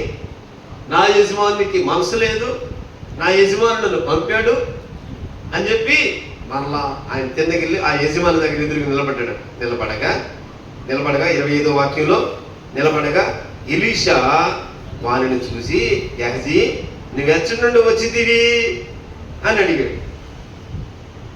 వెంటనే అన్నాడు, గెహజీ అన్నాడు తెలివిగా, చూడండి అక్కడ, నీ దాసుడునైన నేను ఎచ్చటికి పోలేదయ్యా, నీ దాసుడునైన నేను ఎక్కడ పోలా. ఎవరు ప్రార్థన చేసుకుని వెళ్ళేటప్పుడు మీరు మర్చిపోయారా? చూడు, యెహోవా జీవముతోడు, ఆ దైవజనుడికి అబద్ధం అంటే నా గోడ కట్టినట్టుండాలి. స్తోత్రం చెప్పండి. భలే ఉంటారండి, అసలు భలే ప్రార్థన కూడా భలే ఉంటుంది. అబ్బా యెహోవా జీవముతోడు, పరిగెడుతున్నా, ఆయాసం రాకూడదు, పరిగెత్తి గుండె అయిపోకూడదు, కంగారు వెళ్తున్నా, ఏమి ఇబ్బంది ఒకటి, క్షేమంగా వెళ్ళి క్షేమంగా రావాలి. వెళ్తున్నాను ప్రభా, మళ్ళీ అతను మనసు మారకూడదు, ఆయన వేరే ఆరాలు అడగకూడదు, ఇల్లు కూడా ఏం అడగకూడదు, ఏదైనా అవును బాగున్నా. ఇప్పుడు అదే కనుక ఏ మొబైల్ అడుగుతుంటే, ఏమండి ఎలీషా గారు మీ పల్లోడు వచ్చాడండి అంటే అట్టుండదు. ఏమంటే మీ పల్లోడు వచ్చాడు. కానీ దైవజన దగ్గర ఖచ్చితంగా వీళ్ళు ఉంటారండి, గెహజీలు కంపల్సరిగా ఉంటారు. నేను ఎరుగుదును సేవలో, అది ఎప్పటికీ క్షేమం కలగదు. నువ్వు ఉంటే ఏలియా వెంట ఉన్న ఎలీషాలా ఉండాలి. ఆమేన్. అదిగో మోషే వెంబడే ఉన్నాడు. మోషే పనంతా తెలుసు, పరిచర్య అంతా తెలుసు, భారం తెలుసు, మోషే పడే ప్రయాస తెలుసు. మోషే కూర్చున్నాడా ఉదయం నుండి సాయంత్రం దాకా, అసలు విశ్రమం లేని ప్రయాస పని తెలుసు, ఇవన్నీ తెలుసు. ఇవన్నీ తెలిసిన యెహోషువ మాత్రం ఆ గుడారం నుండి బయటికి మాత్రం రాగల. స్తోత్రం చెప్పండి. గుడారంలో ఉంటున్నాడు, మోషేను కనిపెట్టుకుంటున్నాడు, గుడారంలో ఉంటున్నాడు. 40 సంవత్సరాలు అనేకులు ఇశ్రాయేలు ఇసుకిచ్చేసారు. అంతటి సాత్వికుణ్ణి కోపిష్ఠుడిగా మార్చేశారు. అంత శ్రమ పడితే గొప్ప భాగ్యం అనుకున్న వాడిని విసిగించేసేసారు. ఎంత బాధ అంతా తెలుసు. అమ్మో, దైవజనుడు బాధ, దైవజనుడు ప్రయాస, దైవజనుడు కష్టం ఎలా ఉంటుందో, ఎలా నడుస్తుందో అన్నీ ఎరిగిన వాడే. కానీ గుడారంలో నుండి బయటికి రాడు, తొందరపడ్డాడు కదా. అదిగో నూను కుమారుడైన యెహోషువ గుడారంలో ఉన్నాడు, పిలువు, నీ తర్వాత ఆయన నడుపుతాడు. హల్లెలూయా. అతన్ని బలపరిచిగా అప్పుడు మోషే ఈ చేతులు అతని తలమే పెట్టాడు. దేవుడు నీకు తోడై ఉంటాడు. ఇక నీకు దేవుడు తోడై ఉంటాడు, నేను నడిపిస్తాడు. ఇక నువ్వే నడిపించాల్సిన జనాన్ని. ఏమండి, మనం దేవుని సన్నిధులు ఉన్నాం అనుకోండి, మనం దేవుని సన్నిధులు ఉన్నాం అనుకోండి, మనం ఉంటాం. కాకపోతే ఏంటంటే అనగానే పడిపోతాం, ఇటు కాలితే అటు వెళ్ళిపోతాం. గబుక్కున్నప్పుడు కదులుతుంది అనుకో, వేసి రక్తం సిరు రక్తం వేసి రక్తం సిరు రక్తం, కదిలేదానికి ప్రార్థన చేద్దాం. అసలు ఏమన్నామో మన విశ్వాసాలు తిరిగినట్టుగా. నా యజమానుడికి మనసు లేదు, నా యజమానుడికి అని చెప్పిన వాడు జీవముతోడు, యెహోవా జీవముతోడు, నేను పరుగులు ఎడుతున్నా, పరిగెత్తుకెళ్ళాడు, తీసుకున్నాడు, వచ్చంటాడు. ఎలీషా అడుగుతుంటే, నా యజమానుడా నేను ఎక్కడికి వెళ్ళాను? నీ దాసు నేను ఎచ్చడికి పోలేదు, నేను ఎచ్చడికి పోలా, నీ దాసు నేను ఎక్కడ పోలా. అంత ఎలీషా వానితో, ఆ మనుషుడు తన రథము దిగి, ఆ మనుషుడు రథము దిగి, రథం దిగాడు. అసలు ఎలీషా కృప ఏంటంటే కళ్ళు మూసుకుని చెప్తాడు, స్తోత్రం చెప్పండి. అది కూడా తెలుసు ఈ గెహజీ గారికి. కళ్ళు మూసుకుని చెప్తాడు. ఆయన వెనక 7 తరాలు చెప్తాడు, అతను 7 తరాలు చెప్తాడు, జరిగేది చెప్తాడు, జరగబోయేది చెప్తాడు. ఏదైనా చెప్పగలిగిన వాడు. తల మీద చేపెట్టాడా మొత్తం చెప్పేస్తాడు. ఆయన దగ్గర ఈయన చెప్తున్నాడు, నేను ఎక్కడికి వెళ్ళలేదయ్యా, ఇక్కడే ఉన్న గోడ పక్కన అంటున్నాడు. అవునా? రథము దిగి నిన్ను ఎదుర్కొంటున్నప్పుడు చూడండి అక్కడ 26వ వాక్యంలో, రథం ఆ మనుషుడు రథము దిగి నిన్ను ఎదుర్కొనుటకు తిరిగి వచ్చినప్పుడు నా మనస్సు నీతో కూడా రాలేదా? నా మనస్సు నీతో కూడా రాలేదా? ఈ పూట మన మనస్సు ఎవరి మీద ఆనుకుంటాం? మనసు కట్టబడిందా? మనస్సు కట్టుకున్నావా? ముందు నీ మనస్సు అనే నడుము కట్టుకున్నావా? నీ మనస్సు అనే నడుము కట్టుకుని నిబ్బరమైన బుద్ధి గలవారై విడుకుగా ఉండాలి. నీ మనసు కట్టబడాలి మొదట దేవుల్లో. ఈ మనసు కట్టబడలేదా ఖచ్చితంగా ఎలీషాలా ఈ గెహజీ లాగానే అయిపోతాం. ఎవరిపైన ఉన్నామో, ఎవరితో ఉన్నామో, ఎవరిపైన ఆనుకుంటున్నామో అయితే నా మనస్సు నా మనస్సు నా మనస్సు నా మనస్సు నీతో కూడా రాలేదు. నువ్వు ఒక్కడే అనుకుంటున్నావా? ఒక్కడే వెళ్ళాను అనుకుంటున్నావా? నిన్ను చూసి అతను రథం దిగాడా? నిన్ను చూసి రథం దిగి పరిగెత్తుకు వచ్చి ఎదురు మాట్లాడుతున్నాడా? క్షేమమా అని అడుగుతున్నాడా? అతడు మొదట ఎలీషా దగ్గరకు వచ్చాడు. ఎలీషా కాదంటే ఆ రథం కదిలి ఎదరికి వెళ్ళిపోతాడు. నా మనసు నీతో కూడా రాలేదా? దానికి ఇంకేం చెప్తాడు? ఇంకా మనసు మార్చబడని ఆధ్యాత్మిక జీవితం, మారు మనసునందని ఆధ్యాత్మిక జీవితం బైబిల్ చెబుతుంది. జయించిన వానికి జీవవృక్ష ఫలములు. ఆమేన్. జయించిన వానికి ప్రకటన గ్రంథం 2వ అధ్యాయం చదువుతున్నప్పుడు జయించిన వానికి 7 సంఘంతో మాట్లాడుతున్న మాట. మారు మనసు పొందుతావా? సరే. మారు మనసు, నీ మనసు మార్చుకుంటావో లేదు, నీ మనసు దాన్ని సరి చేసుకుంటావో లేదు, నీ మనసులో ఉన్న ప్రతి కల్మషంను కడిగి వేస్తావా లేదు, అంతరంగంలో ఒకటి పైకి ఒకటి కలిగి ఉన్నాము, కపట వేషం కలిగి ఉన్నామేమో. ఈ హృదయాంతరంగాన్ని ఎరిగిన దేవుడు, ఆలోచన ఎరిగిన దేవుడు ఏదైతే ఎలీషా ద్వారా మాట్లాడుతున్నాడో, నా మనసు నీతో కూడా రాలేదా? ఇంకేం చెప్తాడు? ఇంకా ఇట్లా అనుకోలేదు, ఇట్లా అనుకుంటే భలే ఉండేది, ఇంకోటి చేసేవాడేమో, మనస్సు అసలు సంగతి తెలియదేమో. అసలు శరీరము కేవలము నిష్ప్రయోజనం, ఆత్మ సిద్ధమే. ఇది ఆత్మ. ఆయన ఆరాధించేవారు ఆత్మతోనూ సత్యముతోనూ ఆరాధించాలి. ఈ శరీర దేహం ఉన్నప్పుడు కొద్ది కాలమే. దీనిలో నేను చేయవలసింది మన మనసులను స్వాధీనపరుచుకోవాలి, మన మనసును కట్టుకోవాలి. హల్లెలూయా. మనస్సు కట్టుకోవాలి, మనస్సు మార్చబడాలి, మారు మనసులోనికి రావాలి.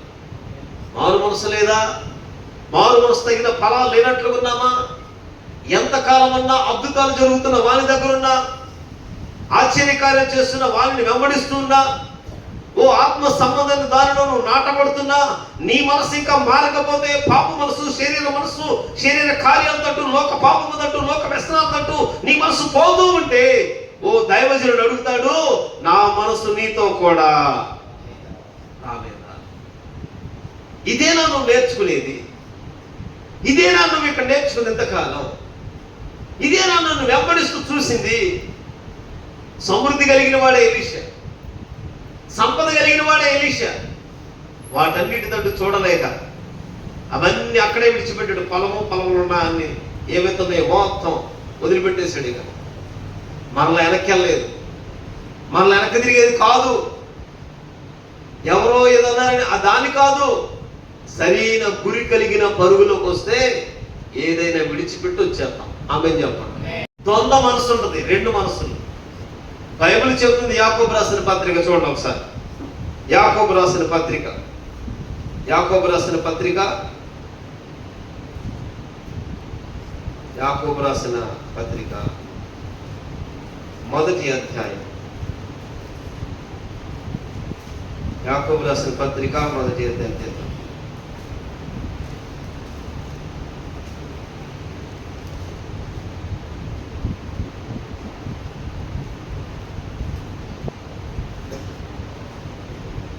ఏడో వాక్యం. అట్టి మనుషుడు దిమనస్కుడై, 1వ అధ్యాయం 6-7 వాక్యాలు చదువుతున్నప్పుడు, అయితే అతడు ఏ మాత్రము సందేహింపక విశ్వాసం అడగవలడు. సందేహించువాడు గాలి చేత రేపబడి ఎగిరిపడు సముద్ర తరంగమును పోలిబడు. అట్టి మనుషుడు దిమనస్కుడై తన సమస్త మార్గములు ఆమేన్ చెప్పాలి, ఆమేన్ చెప్పాలి. తన సమస్త మార్గములు తనకున్న సమస్త మార్గాలు, ఎన్నో మార్గాలు ఉంటాయి. తన మార్గ సమస్త మార్గాలన్నిటిలో, ఆ మార్గాలన్నిటిలోనంట అతను ఎలా ఉంటాడంట మలిచామండి. తన సమస్త మార్గముల యందు అస్థిరుడు, స్థిరత లేదు, స్థిరపడలేదు, స్థిరమైన మనసు ఇంకా రాలేదు, స్థిరమైన మనసును కోరుకోలేదు, మొదట మనసును విరగొట్టుకునేది లేదు. దేవుని సముఖంలో కూర్చుని నువ్వు దేవునికి సమయాన్ని ఇచ్చి నీ జీవితాన్ని దేవునికి అప్పగించుకుని ఎలా సరిచేస్తాడో సరిచేసే దేవుడు, సర్వాధికారి అయిన దేవుడు, సర్వశక్తుడైన దేవుడు, సరిదిద్దునట్లు నడిపించినట్లు నిన్ను నీవు అప్పగించుకునేది. స్థిరపరచ ఒకని నడతలు యెహోవా చేతనే, ఆమేన్ అంతే, ప్రభు చేతనే స్థిరపరచబడు. ఒక నడవడి అంత స్థిరపరిచే దేవుడి దగ్గర స్థిరపరచకుండా మనం బాటలు వేసుకుంటాం. కాదంటలా ఆయన ఏమనగడు, ఒక్క మాటే, నా మనసు నీతో కూడా. రథము దిగాడు కదా, ఎదుర్కొంటున్నాడు కదా, ఎదురుగా వస్తున్నాడు కదా. ఎదుర్కొని వచ్చేటప్పుడు, రథం దిగి ఎదుర్కొని వచ్చేటప్పుడు, ఇదిగో నా మనసు నీతో కూడా. ఆమె అతను ఆ మనుషుడు ఎదుర్కొని పరిగెత్తుకొచ్చేటప్పుడు, అమ్మో దైవజనుడు ఎలీషా దగ్గరున్నా, నన్ను నడుపుతున్నా నాయకుడు నా యజమాని మనసు ఎరుగున్నాను. ఒక్కసారి నా యజమాని కూడా అడుగుతాను, అయ్యా నా యజమానికి తెలుసో లేదు, అసలు ఇది నా యజమాని కనపడకుండా వెళ్ళిపోతున్నాడేమో. ఒక్కసారైనా ఈ మనసు వస్తే అతడు దిగి పరిగెత్తుకొచ్చే గ్యాప్ ఎంత ఉంటుందండి? అందరు ఇక్కడే ఉన్నారా? స్తోత్రం చెప్పండి. పరిగెత్తుకుని వచ్చే గ్యాప్ ఎంత ఉంటుంది? రథము దిగాడు, రథము దిగి ఎనక్కి క్షేమమైన పరిగెత్తుకొస్తున్నాడు. పరిగెత్తుకొచ్చే గ్యాప్ లో కనుక ఇతను పరిశీలించుకోగలిగితే ఆ గొప్ప ఉగ్రత దాటిపోయేది కదా. ఆమేన్. పరిగెత్తుకొచ్చే గ్యాప్ లో నీవు సరి చేసుకోగలిగితే, నీ మనసు మార్చుకోగలిగితే, నీ హృదయాన్ని దేవునికి ఇవ్వగలిగితే, ఆ సెకండ్లోనే దేవుడు కార్యం చేసేవాడు కదా. ఆయన ఎంతైనా నమ్మదగిన దేవుడు. ఆయన అన్యాయస్తుడు కాదండి, నమ్ముకోదగిన సహాయము. హల్లెలూయా. నీవు క్షణకాలంలో విడిచిపెట్టని ఎంత సమయం అసలు అడుగుతున్నాడు ఎలీషా. ఆ రథం దిగాడు మనుషుడు, చదవన్నమాట. రథం దిగాడు. ఒకళ్ళు ఆ పేపర్ తీయండి. 2వ రాజుల గ్రంథం 5వ అధ్యాయంలో 26వ వాక్యం. ఎలీషా అడుగుతున్నాడు, ఆ మనుషుడు తన రథము దిగి, రథం ఆగాలి, ఆమె రథం దిగాలి, దిగిన తర్వాత రథం దిగి ఏం చేయాలి? రథము దిగాడు. 26వ వాక్యంలో నిన్ను ఎదుర్కొంటకు తిరిగి వస్తా ఉన్నాడు. రథం ఇదేంటి? ఎలీషా వద్దన్నాడు, ఎలీషా వద్దన్నాడు, ఏమి వద్దన్నాడు, ఎంత బతులాడినా ఏమేమి తనన్నాడు చూసారా ఒకసారి. 2వ రోజు 5వ అధ్యాయం చూడండి, 5వ అధ్యాయం 15వ వాక్యంలో, అప్పుడు అతడు తన పరివారంతో కూడా దైవజనుని దగ్గరకు తిరిగి వచ్చి అతని ముందర నిలిచి, చిత్తగించుము, ఇశ్రాయేలులో ఉన్న దేవుడు తప్ప లోకమంతటి యందును మరి ఒక దేవుడు లేడని నేను ఎరుగుదును.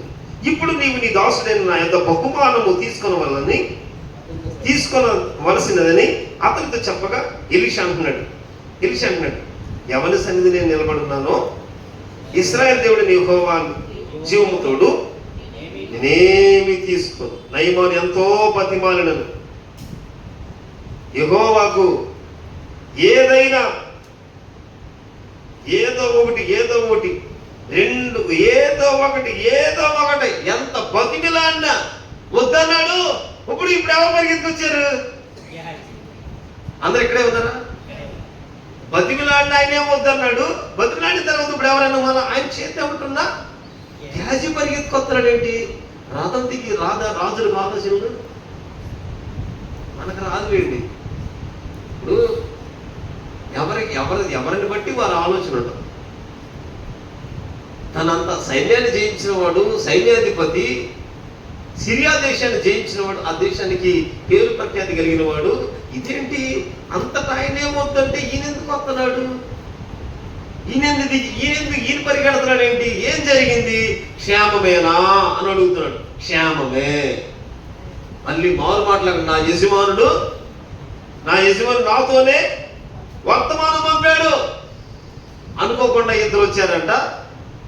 ఇద్దరు వచ్చి మాన్యులు ఎప్పుడైనా మాన్యులు వచ్చారు, వాళ్ళకి వస్త్రాలు లేవు, సరైన సదుపాయం యోటాకి అడిగాడు కాబట్టి 2 అన్నాడు. అంతే. ఇద్దరున్నారుగా 2 సరే 4 మూటలు తీసుకో అన్నాడు. ఇంకా మీకు అనుకున్న ఈ కూడా తీసుకున్నాను. అమ్మయ్య యేసు రక్తం చెప్పి నా ప్రార్థన దేవుడు ఆలకిచ్చాడు. నా దారిలో అనుకున్నాడుగా, మరి యెహోవా జీవము తోడు నేను వెళ్తున్న అబద్ధానికి చక్కగా ముద్ర వేసిన దేవుడికే మహిమ కలుగును గాక. నేను ఆడుతున్న మోసానికి దేవుడు ముద్ర వేశాడు, ఆ దేవునికి స్తోత్రం కలుగును గాక. నేను దొరకలేదు ప్రభువా, ఎక్కడికి వెళ్ళిన ఇలాగే ఉండాలయ్యా, నమ్మకం ఉన్నాను ప్రభువా. ఎలీషా అన్నాడు, నా మనసు నీతో కూడా రాలేదా? అతడు రథం దిగాడు కదా, పరిగెత్తుకొస్తున్నాడు కదా, అప్పుడు కూడా కనీసం నిన్ను ఎదుర్కోవడానికి వచ్చేటప్పుడు కూడా నువ్వు లోపలేదు. లోపడకు ఎంత సమయం ఉందో గమనించండి. పరుగులు ఎత్తేటప్పుడు ప్రార్థన ఏమో నాకు తెలియదు, పరిగెత్తేటప్పుడు అడిగిందేమో తెలియదు, యజమానుడు అన్నప్పుడు తెలియదు నా యజమాను మనసు లేదు, నా యజమాను నా చేత వర్తమానం పంపాడు. ఇవన్నీ ఏమడగట్లా. ఎలీషా ఒక్కటే అడుగుతున్నాడు, నా మనసు నీతో కూడా రాలేదా? ఎప్పుడు? రథము దిగి వెనక్కి పరిగెత్తుకొస్తున్నాడు, ఈయన ఎదురుగా పరిగెడుతున్నాడు. ఆ కొంచెం సమయంలోనే ఈ కొంచెం సమయమే మారు మనసు. ఈ కొంచెం సమయంలో పరివర్తనలోనికి రావాలి. ఈ కొంచెం సమయంలో సరిచేయబడాలి. ఈ కొంచెం సమయంలో నిన్ను నీవుగా దేవునికి అప్పగించుకోవాలి. ఇది కనుక దాటిపోయిందా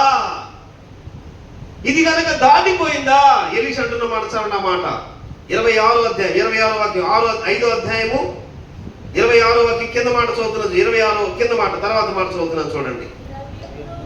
ద్రవ్యమును, వస్త్రములు, ఒలివ చెట్లు, తోటలు, ద్రాక్ష తోటలు, గొర్రెలు, ఎడ్లు, దాసదాసీలు సంపాదించుకొనుటకు. ఆమేన్. గొర్రెలు, గొడ్లు, దాసదాసీలు, పనివారు, ఎన్నిటి ద్రాక్ష తోటలు. ప్రవక్తలకు ఎవరా? ఎలీషా అడగలేక నిన్నెత్తారు. ఎలీషా ఊర్లోకి రాగానే, అయ్యా ఊరంతా బాగుంది, ఓట్లే పాడైపోయినాయి అయ్యా, ఈ నీళ్లు తాగిన ప్రజలందరూ చచ్చిపోతున్నారు, మరణం అయిపోతున్నారు, ఇదయ్యా పరిస్థితి అన్నారు. అనగానే అవునా, ఏదా ఓట్లు ఎక్కడున్నాయి అన్నాడు. ఓట్లు ఎక్కడున్నాయి అన్నాడు. ఎప్పుడైతే ఎక్కడున్నాయి అన్నాడో ఆ ఓట్లు ఏదో తీసుకెళ్ళి ఉప్పు వేసి ప్రార్థన చేశాడు. ప్రార్థన చేస్తే ఓటలు ఆ ఉప్పు వేసిన వెంటనే అందులో ఉన్న నీటిలో ఉన్న దోషం అంతా పోయింది. ఆ నీరు జీవంగా మారిపోయింది. హల్లెలూయా. ఊర్లో వాళ్ళందరూ 100 రూపాయలు సందా తీసుకుంటే ఎవరు ఆయనకి? ఏదో చిన్న ప్రార్థన చేస్తేనే అయ్యగారని ఇస్తున్నారు, చిన్న ప్రార్థనలకు ఏం ఇస్తున్నారు. ప్రవక్తలకి పాస్టర్లకి అదే తేడా, మీరు గమనించాలి. పాస్టర్లు మాలాగా సంచులు వేసుకెళ్తారు, ప్రవక్తలు వేసుకెళ్తారు. వాళ్ళు పరిపూర్ణతలో ఉంటారు. చెప్పాలి, ఆమె చెప్పాలి. సంపూర్ణంగా సాగిపోతారు, వాళ్ళకి ఏం అక్కర్లేదు. ఈ లోకము దానిలో ఉన్నదేది ఆశపడరు. ఏ తోట ఇస్తానన్నా, అమ్మ నువ్వు ఇట్టిచ్చావు, నేను నువ్వే ఉంచుకుంటాను. ఏదైనా ఇవ్వాలనుకున్నా అక్కడ పడేయమ్మా, అంతే. కొంచెం అక్కడ ఉన్నాయి, రండి ప్రార్థన చేయండి అంటారు. మనమైతే ఆయన నాకేమవుతుంది ఆయన, ఇది సమయం ఆగి హసి. మనకి ద్రాక్ష తోటలో, అంజూరపు తోటలో ఎడ్లు, గొర్రెలు, దాసదాసీలు, పనోళ్ళు మనకు కావాలా? మనకు అక్కర్లేదు కాదు. నువ్వేం చూస్తున్నావు? అప్పుడు ఎక్కడ ఎంతకాలం ఉండి ఎంతకాలం ఏది మార్జిన్ సమయంలో మారు మనసు పొందితే ఆమేన్. ఆ కొంచెం సమయంలో సిలువలో దొంగ అదే అన్నాడు, సిలువలో దొంగ అన్నాడు. ఆ కొద్ది సమయంలోనే ఇక చనిపోతాము. ఆ సిలువలో దొంగ, అయ్యా ఇది మా అద్భుతమును. ఒకడు అన్నాడు, ఎన్నో అద్భుతాలు చేసివుగా. ఒక అద్భుతం చేసి ఆ మేకులు తీసేసుకొని కిందకు వచ్చి మమ్మల్ని కూడా బాగు చేయాలి. ఒకడు అరే ఇది మనకు తగులురా, న్యాయమే ఇది మనకు. నేను ఆయన అన్నది, అయ్యా మీరు మరలా వస్తారు కదా, వచ్చినప్పుడు నన్ను జ్ఞాపకం చేసుకోమని. ఎంత మాట ఇది? ఎన్ని అక్షరాలు? ఎంతసేపు చేయాలి ఈ మాటల్ని? ఎన్ని గంటలు అడగాలి? సమాధాన పడమని. నేనంటే మా సంఘం ఎట్లా వచ్చింది తెలుసా? ఏదో ఎదురు పడితే బాగున్నావా, సమాధాన పడిపోయారంటే బాగున్నాడు సమాధాన పడినట్ట. ఇసాకయ్య గారు సమాధానాలు ఎట్లుండే అంటే, ఇసాకయ్య గారు ఎవరైతున్నారో వాళ్ళు సమాధాన పడాలనుకున్న వ్యక్తి,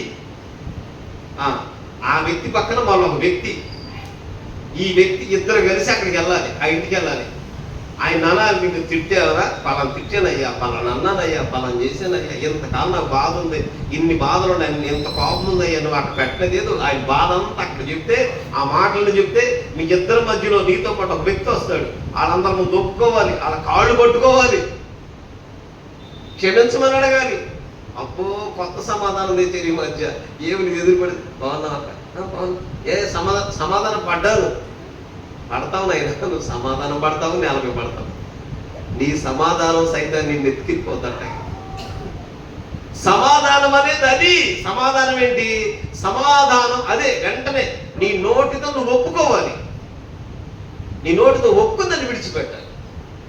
ఎప్పుడైతే గ్యాజీకి సమయం ఉంది, కొద్దిగా మార్చిన సమయం, రథము దిగి అడగాలి. అడిగాడేమో, నా మనసు నీతో పాటు రాలేదా? ఈయనంటే నా యజమానికి మనసు లేదు, నా యజమానుడే నన్ను ఇక్కడ పంపాడు అని తెచ్చుకునేపటికీ ఆ కింద మాట్లాడటం చూడండి. సంపాదించుకున్నటకు ఇది సమయమా అని చెప్పి 27 వాక్యంలో, కాబట్టి నయమానునకు కలిగిన కుష్టు నీకు నీ సంతతికి సర్వకాలము అంటి ఉండిపోవాలంట. ఇక నీకే, ఇక పోగొట్టుకున్నాడు.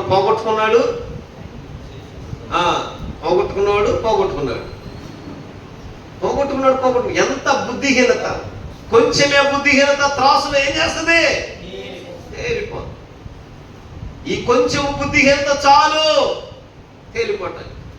అన్నా, ఈ రాత్రైనా నీ మనసు మార్చబడాలి. ఈ రాత్రి ఇదే అనుకూల సమయం, నీ మనసు కట్టుకోవాలి. ఈ రాత్రి సమయము పోనీగా సద్వినియోగం చేసుకోవాలి. దినములు చెడ్డవి కనుక నీకున్న సమయాన్ని ఇప్పుడే సరి చేసుకోవటానికి ఈ మంచి సమయం నీవు సరెండర్ అయిపోవాలి. దేవునికి పట్టబడాలి, నీ చేతులు అప్పగించుకోవాలి. నిన్ను నీవుగా అప్పగించుకోలేదా? నీతో పాటు వచ్చేది దేవుని మనస్సు ఉంటుంది. ఆ మనస్సు చూస్తుంది. ఆ మనస్సుకు నువ్వు సమాధానం చెప్పలేదుగా, ఆ మనస్సుకు నువ్వు బదులు ఇవ్వలేదుగా, ఆ మనస్సు దేవుని మనస్సును గ్రహించలేదుగా. ఆ మనసే నా కొరకు కరుణ శిలువలో కొట్టబడింది, సొగసైన స్వరూపం లేకుండా నల కొట్టబడింది. ఆ కల్వరి రక్తము చేత నేను విమోచించబడ్డాను, నా గాయం మార్పబడింది, నా రోగం విడుదల కలిగింది, నా బిడ్డల కుటుంబాలు క్షేమం కలిగింది. ఈ దిన నా ప్రభువును తృణీకరించడానికి ఆ మనస్సును తృణీకరించిన వెంటనే ఆయన అంటాడు కదా, ఆయన పోగొట్టుకున్నవాడేదో పోగొట్టుకున్నాడు. నయమాను కలిగిన కుష్టు నీకు నీ సంతతికి సర్వకాలం. ఎక్కడొచ్చిందో మరి ఆయన కుష్టి అక్కడ నయమానికి. తను పోగొట్టుకున్నాడు, 7 మార్లు మునిగి అబద్ధమాడి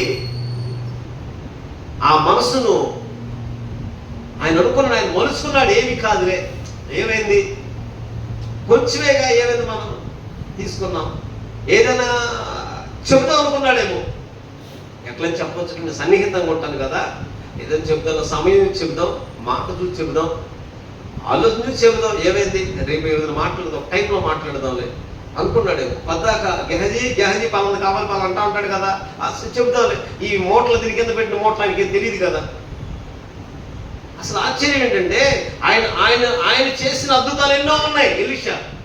ఎలీషా చేసిన అద్భుతాలున్నా ఎంత ఎంత గర్వంగా చేసినట్టు. ఇది పాడవటానికి ముందు, నాశనానికి ముందు నడుస్తూ ఉంటాయి కొన్ని. మన ఆధ్యాత్మిక జీవితాలు పాడు చేయడానికి, పతనం చేయడానికి, కృంగదీయడానికి సాతాను చేసే ఎత్తుబడి అన్నమాట ఇవి. ఆ బహుమానం వద్దనుకుంటే ఈ బహుమానం తెచ్చుకున్నవాడు అడుగుతుంటే నా మనసు నీతో కూడా రాలేదా అని అంటుంటే ఇంకేం మాట్లాడతాడు, ఏం మాట్లాడట్లా. ఆయన కుస్తుంది కదా, అది నీకు నీ సంతతికి సర్వకాలము అంటి యుండును.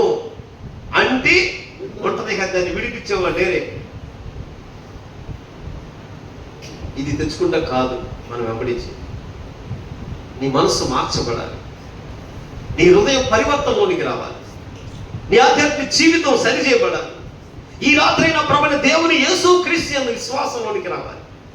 లోకమంత నాశని గతించిపోతున్నాయి. నీ కలిగిన వాటి యందు తృప్తి పడటం నేర్చుకోవాలి.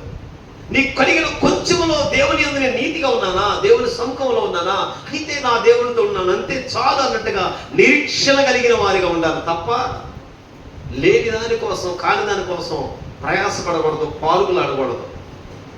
ధనాపేక్ష సమస్త కీడును మూలమని అపోస్తలుడైన పౌలు చెబుతున్నట్లు తెచ్చుకున్నాడు. ఏం తెచ్చుకున్నాడు?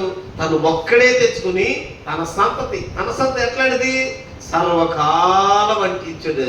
అంత శాపాన్ని తెచ్చిపెట్టాడు. సర్వకాలము. జాగ్రత్త, ఈ వాక్యం వింటున్న నా ప్రియ సహోదరుడు, నీవు చేసే చిన్న పొరపాటు అనుకుంటున్నావేమో, నీవు నడిచేది చిన్నదే అనుకుంటున్నావేమో, నీ దృష్టికి, నీ కన్నులకి ఈ మాట ఏముందలే అన్నట్టుగా ఉందేమో. జాగ్రత్త, ఆ మాటే తీర్పులోకి వెళ్ళింది అనుకో, ఆ మాటే జీవం కలిగిన దేవుడి దృష్టికి వెళ్ళింది అనుకో, ఈ రాత్రి ఆ దేవుడే నీ పట్ల చర్య తీసుకున్ననుకో, త్రాసులో తూసాడనుకో, తేలిపోతావు, నీ అధికారం కొట్టివేయబడద్ది. అంతేకాదు, ఒకవేళ శాశ్వతంగా నీ మీద ఉండిపోతా శాపం లాంటిది. అటువంటి శాపాన్ని పట్టుకెళ్ళడానికైతే గనక వద్దు అని నేను ప్రభు పేరట గద్దిస్తున్నాను. అది అక్కర్లేదు, మనకి ఆ శాపం మనకు అక్కర్లేదు. అది ప్రభు దూరం చేయునుగాక. ఈ రాత్రి సమయం ఉంది, ఆమేన్, తరుణం ఉంది, హల్లెలూయా. ఈ తరుణం ఉండగానే, సమయం ఉండగానే సజీవుడైన దేవుని క్రీస్తు పాదాలు పట్టుకుని మాదిరిలోకి వస్తావు, మార్పులోకి వస్తావు, అది నీ ఇష్టం. ఈ రాత్రి లేదు, నిన్ను నీవుగా సరి చేసుకోకుండా, నిన్ను నీవు లోబడకుండా, నిన్ను నువ్వు దేవుని దగ్గరే ఉంటూ, దేవుని సముఖములుంటూ, ఆ మంచి దైవ సేవకులు వెంబడిస్తూ, ఆత్మ పరిచర్యలో పనిచేస్తూ, ఆత్మ సంఘములో పనిచేస్తూ, సంఘములకు, సహవాసానికి, పరిచర్యలకు, దేవునికి దుఃఖకరంగా, ఆయాసకరంగా అడ్డుగా ఉన్నావనుకో, తప్పకుండా ప్రభుడుతాడు, నా మనసు నీతో రాలేదా. అందుకే ప్రభు మనస్సు ఎరిగి, ఆమేన్, ప్రభు మనస్సు ఎరిగి చేయాలి దేవుని పని. హల్లెలూయా. ప్రభు మనసు ఎరిగినాడు. ఈ పూటైనా ప్రభు మనసు ఎరిగి నీ దేవుని మనసేదో కనుగొను, నీ దేవుని మనస్సు కలుగునట్లు ప్రయాసపడు, నీ దేవుని మనస్సు, నీ దేవుని పోలిక నీకు వచ్చినట్లు ప్రయాసపడు. ఇక శరీరమైన దానికి కొరకు చూడు. నీ దేవుడు నిన్ను హెచ్చించునుగాక. దేవుడు హెచ్చిస్తాడు. తగిన సమయం వెయిట్ చేయి. అసలు నేనంట, నీ పరీక్ష వచ్చిందంటే పరీక్ష వెనకేదో కార్యం ఉంది. ఆలస్యం అవుతుందంటే ఘనతే, ఆలస్యం అవుతుందంటే మేలే. కాబట్టి ఈ పూట శాశ్వత కాలం ఉండేది, సర్వకాలం అంటి ఉండేది కావాలో, అందుకో నిత్య జీవం కావాలో. నిత్య జీవానికి చేరడానికి మారు మనసు పొంది, ఆమేన్, మారు మనసు పొంది, నీ మనసు మార్చుకుని మారు మనసు పొంది, అదిగో నీ కొరకు దాచి ఉంచిన బహుమానం, నీ కొరకు దాచి ఉంచిన జీవవృక్ష ఫలాలు, జీవ గ్రంథంలో నీకు ఒక పేరు, క్రొత్త పేరు, నీ కొరకు నీ కొరకు నీ కొరకు ఏర్పాటు చేసిన జయించిన వానికి సిద్ధపరిచినవని నీకు స్వతంత్రించుకోవడానికి సిద్ధపడతావా? లేదు. ఎలీషా దగ్గర ఉన్న ఈ గేహజీ ఎలా ఉన్నాడు? నా యజమానుడు ఘనపరుస్తూ, నా యజమానుడు చెప్పుకుంటూ తన ప్రార్థన, తన భక్తిని, తన విశ్వాసాన్ని, తన వైరాగ్యాన్ని, శిష్యులుగా చేరడం మామూలు విషయం కాదండి.